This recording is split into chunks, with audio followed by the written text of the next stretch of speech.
Bom dia, sou Maria Francisca do canal Velha Nada, Nada Velha, Nada Velha, Velha Nada.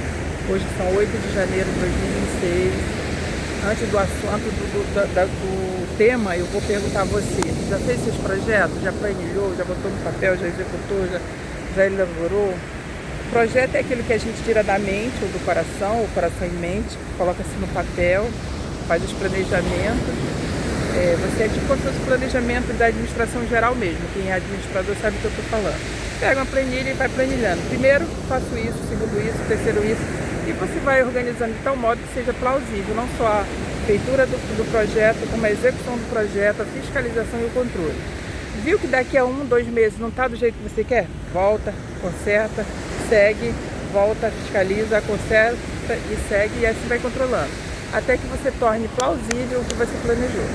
Mas o assunto hoje é um tanto quanto chato. Não é chato, eu vou contar de uma maneira leve. Eu percebi que ao longo dos meus 50 e tantos anos, quem usa drogas lícitas ou ilícitas, eles não têm empatia com o próximo. Como assim? Não entendi. Então vamos lá. Eu estava observando grupos e olha que eu conheço Deus e o mundo. Deus e o mundo e mais um pouco. Eu convivo com todo tipo de gente. Pobre, rico, milionário, não tão milionário, não tão pobre, todo tipo de classe social. Eu convivo também com pessoas que têm vício, não têm vício. Enfim, religiosidade diferenciada e tudo mais. Então o que acontece? Quando você convive com essas pessoas, você é sóbrio, você tem a percepção, você percebe o comportamento da pessoa antes, durante e depois. É o que eu consigo ver. Antes da bebida, no meio da bebida e tal. Então eu vou contar um breve relato. Quando eu era bem pequena, antes de sair do interior do Maranhão, que quem acompanha o vídeo sabe, meu avô era dono de engenho, em 1900 bolinha, dono de uma fazenda, tinha engenho e tal. E ele fazia cachaça, açúcar, rapadura. Ele era pecuarista e ao mesmo tempo era agricultor. Pecuarista, plantava algodão, plantava milho, feijão e tudo isso. Mas o carro forte da fazenda era o engenho e o algodão que fazia tecido. Muito bem. Então, quando eu aprendi a ser solidária com ele, ser humana, claro que todos nós somos, mas eu acho que cada família tem uma maneira de ensinar como você ser solidário com o próximo. Então, o que meu avô fazia? Ele fazia várias cachaças, vários tipos de cachaça, vários tipos de açúcar. Minha avó fazia sabão, minha avó fazia queijo, fazia manteiga, derivado do leite, enfim. E, paralelo a isso, meu avô também plantava fumo, porque fumo não é aquele negocinho dentro do papel. Fumo é uma folha que você tem que botar para parar, que em alguns estados tem outro nome, e transforma no rolo de fumo e outros fumos. Mas vamos lá. Então, meu avô não bebia e não fumava, e ele precisava de pessoas para degustar, né? Ele ia no interior, ia na cidade mais próxima, pegava aquelas pessoas que já tinha naquela época moradores de rua. A gente não fala morador de rua, não se falava morador de rua, falava andarilho, aquelas pessoas que andam, aí as pessoas têm por caridade, deixam dormir ali, dormir lá, mas nunca ninguém dormia na rua. Mas ele ia na cidade, onde aquelas pessoas dormiam na rodoviária, porque na cidade o coração já parece, o coração do homem é igual, mas na cidade grande é diferente. E ele levava lá para nossa casa, tinha onde a gente dormia, aquela casa grande, que toda novela antiga aparece, mais um galpão, que era onde as pessoas ficavam. Nisso minha avó tinha um tear de algodão, fazia tecido, minha mãe fazia a roupa, não era um Versace da vida, não era uma roupa assim, sabe, não era um caldo pai, mas saía a roupa, calça, bermuda. E quando aqueles empregados, quando é que o pessoal da cidade já tinham trabalhado na roça, meu avô também contratava para fazer roçado, capinar, plantar. E ele era muito justo, ele dava casa, comida, roupa e pagava as pessoas a diária. Muito bem.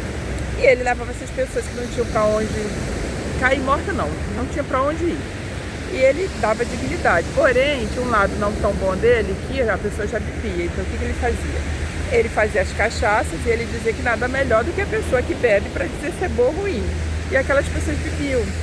Então eu fui criada no meio de pessoas de vários tipos de classe social, comportamento, postura. Tinha os alcoólatras que acordavam bêbado e dormiam bêbado. E o que eu percebia sobre a empatia? Tanto quem fuma cigarro normal, quem fuma cigarro diferenciado, quem cheira coisa diferenciada, quem bebe coisa... ele não tem empatia em relação a você. Por quê? Eu vou dar um exemplo assim, bem sucinto. A pessoa que fuma, quando ela está desesperada para fumar um cigarro, ela se isola. Se você não fuma, ela vai para ali. Então, desculpa, eu vou fumar aqui do teu lado. Naquele momento dela, ela não quer ouvir nada que você vai falar. Tem empatia zero. É a pessoa que fuma um cigarro normal. Eu lembro que na época tinha Hollywood, Free, Belmonte, tinha várias marcas. Inclusive tinha um cowboy do Hollywood, que ele apareceu no cavalo todo posudo, lindo. Hollywood, venha para sentir a liberdade, era alguma coisa assim. Venha ser livre, feliz. E esse cara morreu de câncer no pulmão, né? Mas nem todo mundo morre de câncer no pulmão e nem todo mundo morre por causa do cigarro. Na verdade seja dita. Por isso que é um vício que quem quer vai lá e compra. É uma coisa muito fácil de comprar, é cigarro. Mas vamos lá. Então, essas pessoas que fumam, elas não estão nem aí para ouvir problema seu. As pessoas que fumam cachimbo, que aí é outro tipo de fumo, e seja ele qual for a droga, crack, cocaína, êxtase, são pessoas também que se isolam. Eles não querem saber dos seus problemas. Primeiro, eles querem resolver os deles. E depois que você vai contar o seu problema para eles, ó, tanto faz, eles não têm empatia. No caso da cachaça, é um pouco pior. Por quê? Tem o bêbado chorão, tem o valentão, e tem o medroso. Então eu lembro nitidamente de 3 pessoas que existiam lá em casa. Era o tio Adão, o Isaías e o Israel. E meu avô era tão de coração bom, que não tem outra palavra para falar, que mesmo eles sendo pessoas humildes, moradoras de rua, que dormiam na rodoviária, ainda assim a comida que a gente comia era deles, a gente tinha que chamar de tio, padrinho, era o respeito. Então esses tios que a gente tinha, que a gente chamava, eles respeitavam a gente, não tinha negócio de pedofilia, nada disso. E entre eles tinha o Israel, que era o brabo, o valentão, tinha o Adão, que era o brincalhão, que contava cada história, repetia, contava, repetia as piadas idiotas, e tinha o Isaías que chorava, que era o chorão dele. E eu fui criada com isso, vendo essa diferença deles. O pouco tempo que eles estavam sóbrios, eles eram no cantinho deles caladinho, tímido, mas quando bebiam se transformavam. Esse tio Israel, além dele dormir na rodoviária, ele tinha uma deficiência muito grande. Então, alcoólatra deficiente. E sempre meu avô explicava que você tem que gostar do outro, independente da cor, da religião, do credo, do físico. Todos nós temos um lado bom, todos nós temos um lado que a gente pode ajudar o próximo. Seja ele qual for, a gente pode. Tem pessoas que falam assim, mas tem gente que tem um coração ruim, muito. Será que 100% da pessoa é ruim? Será que a vida inteira as pessoas não colocaram ela para segundo plano? Eu acredito muito que o ser humano tem uma parte boa, mas voltando para o assunto, aí tinha o Adão, que era brincalhão, tinha o Isaías, que era o chorão, e tinha o Israel, que era o brabo. Aí ele dizia que quando ele era jovem, ele era pistoleiro, mas depois que foi envelhecendo, ninguém quis mais dar trabalho para ele, e ele ficou deficiente, pior ainda. Então, tipo assim, a convivência nossa era muito harmoniosa, época de quadrilha, festa junina, qualquer festividade, minha avó fazia muita novena, eles participavam mesmo, calibrado, mesmo bebo, participavam, eram muito educados com a gente. E, em suma,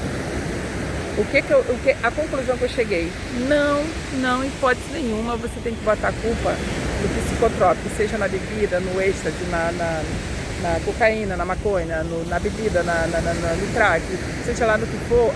Você não pode nem culpar e nem elogiar. Eu vou ter que fazer isso para ter coragem. Eu vou ter que fazer isso, senão eu vou... Não faça. Não faça.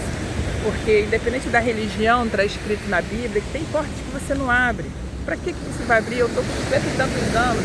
Eu nunca abri a porta dos vícios. Para que eu vou abrir? Mas meu amigo se droga é tranquilão. Tá, mas e o meu organismo? Vai que eu vou lá, fumo cigarrinho, seja lá de qual for a marca, lícita, né? E pronto, a partir daquele momento ali eu vou querer outro cigarro para me acalmar, vou querer ter outro cigarro para pensar, vou ter outro cigarro para... Você tem que ter muito cuidado com o que você coloca no teu organismo, porque a gente não sabe. Cada um de nós temos um organismo. Tem pessoas que são fortíssimas, fuma qualquer coisa, até crack, não se vicia, acredito eu, dizem que vicia. Mas não vai fazer isso. Então, resumo da obra. Qualquer droga que seja, ela vai mudar teu comportamento, você não vai ter empatia com o ser humano, você vai se tornar uma pessoa distante, porque se torna mesmo.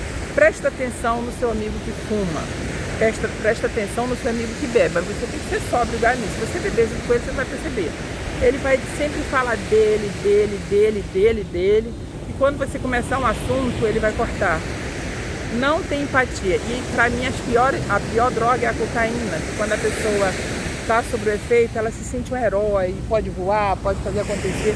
Só que ela não tem empatia nenhuma com você. Ah, ela pode transar? Pode transar. Ela pode beijar? Pode beijar. Ela pode ir? Ela pode contar piada? Pode. Mas você percebe que não tem empatia. Todas elas não têm empatia, mas essa é a pior. Então qual é o conselho que eu dei? Eu não deixo conselho, deixo ideia. Procurem prestar atenção nas pessoas que usam isso e vocês vão tirar a conclusão. Vale a pena?